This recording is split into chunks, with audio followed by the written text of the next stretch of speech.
Hi everyone, welcome to my channel. My name is Harcharan Singh.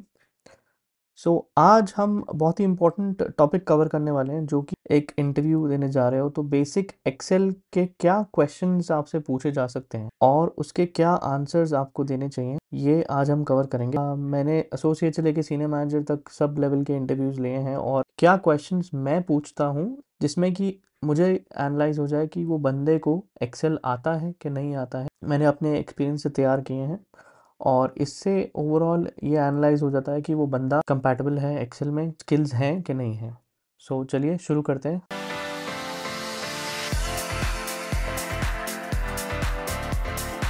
तो सबसे पहला इंटरव्यू क्वेश्चन जो कि आता है, वो सबसे इम्पॉर्टेंट फंक्शन जो बहुत यूज़ होता है एक्सेल में, वो है वी लुकअप। वी लुकअप क्या है, हम कब लगाते हैं और क्या उसकी लिमिटेशंस हैं। वी लुकअप एक वर्टिकल लुकअप फंक्शन है जिसमें कि एक रेंज में हम वैल्यू ढूंढते हैं।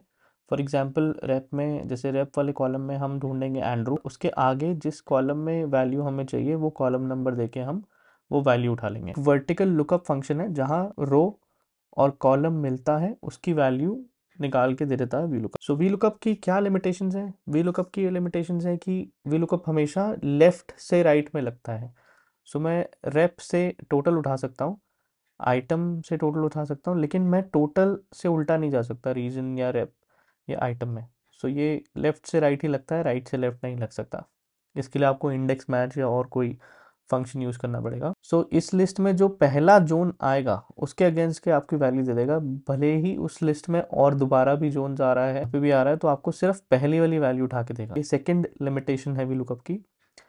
थर्ड लिमिटेशन है कि वी लुकअप केस सेंसिटिव नहीं होता। फॉर एग्जांपल जैसे आप जोन्स लिखेंगे कैप्स में, स्मॉल में या कैसे भी, वो जोन्स ही ढूंढेगा, वो कैप्स और स्मॉल केस, अपर केस ये इग्नोर कर देगा।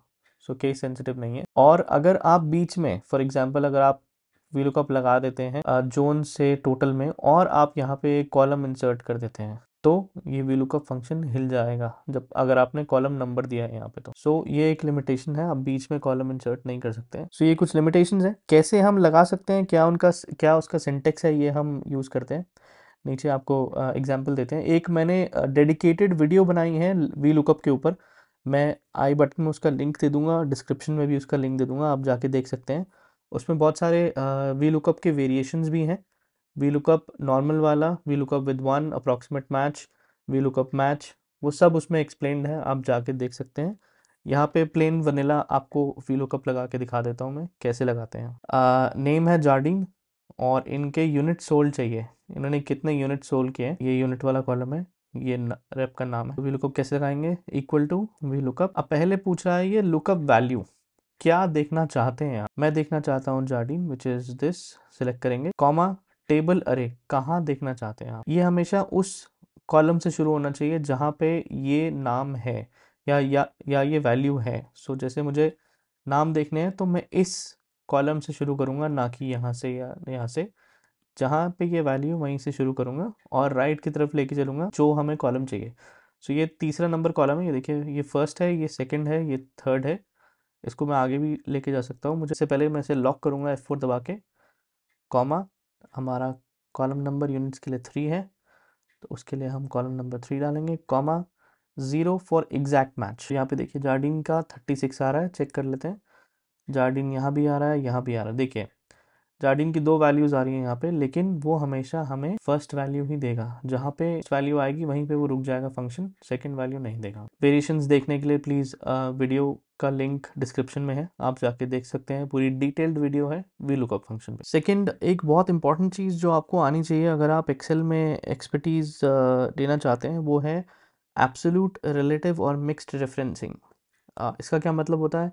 इसका मतलब होता है कि डॉलर साइन यूज़ करना, कैसे हम डॉलर साइन यूज़ कर सकते हैं कॉलम या रो को फ्रीज करने के लिए। तो 3 टाइप के रेफरेंसिंग होते हैं। एब्सोल्यूट रेफरेंसिंग, जिसमें कि दोनों सेल और रो और कॉलम लॉक्ड होते हैं, उसे बोलते हैं हम एब्सोल्यूट रेफरेंसिंग। फॉर एग्जांपल ये जैसा देख रहे हैं, अगर मैं इसको ड्रैग करूंगा, फॉर एग्जांपल ये एक रेफरेंसिंग का एग्जांपल दे रखा है, अगर मैं इस सेल को ड्रैग करूंगा, क्योंकि यहाँ पे दोनों के ऊपर डॉलर साइन लगा है, अगर आप ऊपर देखें फॉर्मूला बार में दोनों के ऊपर डॉलर साइन लगा है, इसको मैं कॉपी करूँगा और नीचे पेस्ट करूँगा, तो ये वहीं रहेगा, हिलेगा नहीं सेल, ये लिंक उसी सेल से रहेगा क्योंकि हमने सेल, रो और कॉलम दोनों लॉक करा है। अगर मैं इसको आगे भी पेस्ट करूँगा तब भी ये वहीं रहेगा, मूव नहीं करेगा। इसको मैं नीचे भी करूंगा अगर पेस्ट, तो ये मूव नहीं करेगा, लिंक उसी सेल से ही रहेगा। सो इसको बोलते हैं एब्सोल्यूट रेफरेंसिंग, बहुत इंपॉर्टेंट चीज है। दूसरा relative referencing. Relative referencing is opposite of absolute referencing, कि कोई भी रो या कॉलम लॉक्ड नहीं है। फॉर एग्जाम्पल जैसे ये लिंक है यहाँ से,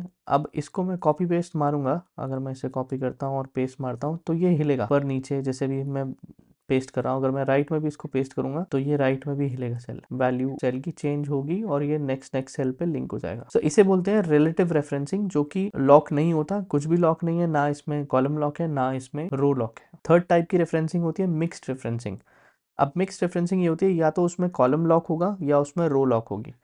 फॉर एग्जाम्पल जैसे यहाँ पे देख रहे हैं आप D6, सो 6 से पहले डॉलर लगा है, इसका मतलब रो लॉक्ड है। अगर D से पहले डॉलर लगा होता है इसका मतलब कॉलम लॉक्ड है। सो इसको अगर मैं कॉपी पेस्ट मारूंगा नीचे तो ये मूव नहीं करेगा क्योंकि रो लॉक्ड है। अगर मैं इसको राइट साइड में कॉपी करूंगा तो ये मूव करेगा क्योंकि इसमें कॉलम लॉक नहीं है, रो लॉक्ड है। तो ये 3 टाइप के रेफरेंसिंग है जो आप बहुत इंपॉर्टेंट है आपको लर्न करना अगर आप एक्सेल में एक्सपर्टीज चाहते हैं। एक फॉर्मूला आप लगाएंगे और वो सब जगह चलना चाहिए, इसके लिए बहुत इंपॉर्टेंट है कि आप डॉलर साइन सीखें। डॉलर साइन की एक मैंने डिटेल वीडियो बनाई है, उसका लिंक भी मैं आपको नीचे डिस्क्रिप्शन बॉक्स पर दे दूंगा, आप जाके देख सकते हैं और सीख सकते हैं एब्सोल्यूट, रिलेटिव और मिक्स्ड रेफरेंसिंग कैसे लगाते हैं। तीसरी जो बहुत इंपॉर्टेंट चीज़ आपको आनी चाहिए अगर आप एक्सेल में चैम्प बनना चाहते हैं वो है पिवट टेबल। सो पिवट टेबल क्या होते हैं? पिवट टेबल यूज होते हैं कि डेटा को समराइज करने के लिए। अगर आप कोई भी डेटा से इन्फ्रेंस निकालना चाहते हैं, बहुत ह्यूज डेटा है, आपको नहीं पता क्या डेटा क्या कहना चाहता है, सो आप पिवट टेबल बना के उसका एक समराइज फॉर्मेट में व्यू बना सकते हैं और आप देख सकते हैं कि वो डेटा क्या कहना चाह रहा है। Large amount of data easy to handle हो जाता है अगर आप पिवट टेबल यूज करते हैं। सो फॉर एग्जांपल जैसे हमारे ये डेटा टेबल है,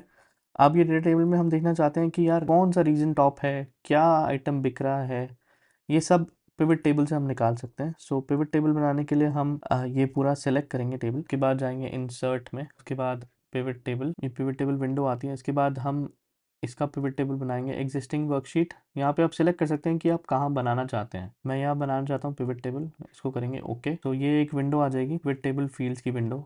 फिल्टर क्या करना चाहते हैं, कॉलम में क्या डालना चाहते हैं, रोज में क्या और वैल्यूज में क्या आएगा। तो वैल्यूज में हम देखना चाहते हैं कि सेल्स कौन सी है, सेल्स है हमारी ये टोटल वाली रो। तो टोटल को हम ड्रैग करेंगे वैल्यूज में। उसके बाद हम देखना चाहते हैं कि कौन से रीजन ने अच्छा किया है, रीजन में जाके रीजन को हम डालेंगे रोज में। ये देखिए सेंट्रल ने सबसे ज़्यादा सेल करी है 11,000 की, उसके बाद ईस्ट ने करी है, फिर वेस्ट ने करी है। सो ये एक समराइज भी हो गया कि कौन सा रीजन अच्छा कर रहा है।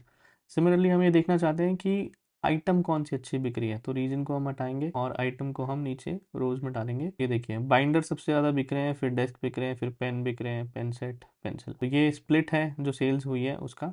अब हम देखना चाहते हैं कि कौन से रीजन में क्या अच्छा बिका है, तो रीजन को भी हम इधर रो फॉर्मेट में डाल देंगे। अब देखिए सेंट्रल में सबसे ज़्यादा बिक रहे हैं बाइंडर, ईस्ट में भी बाइंडर बिक रहे हैं, वेस्ट में भी बाइंडर बिक रहे हैं। सो ये एक टूल है जो कि आप समराइज कर सकते हैं डेटा को और देख सकते हैं कि डेटा क्या कहना चाहता है। मेरी एक डेडिकेटेड वीडियो भी है पिवट टेबल पे, तो वो मैं लिंक शेयर कर दूंगा डिस्क्रिप्शन बॉक्स में, आप जाके देख सकते हैं। तो चौथी जो चीज़ मैं पूछता हूँ वो पूछता हूँ कंडीशनल फॉर्मेटिंग के बारे में।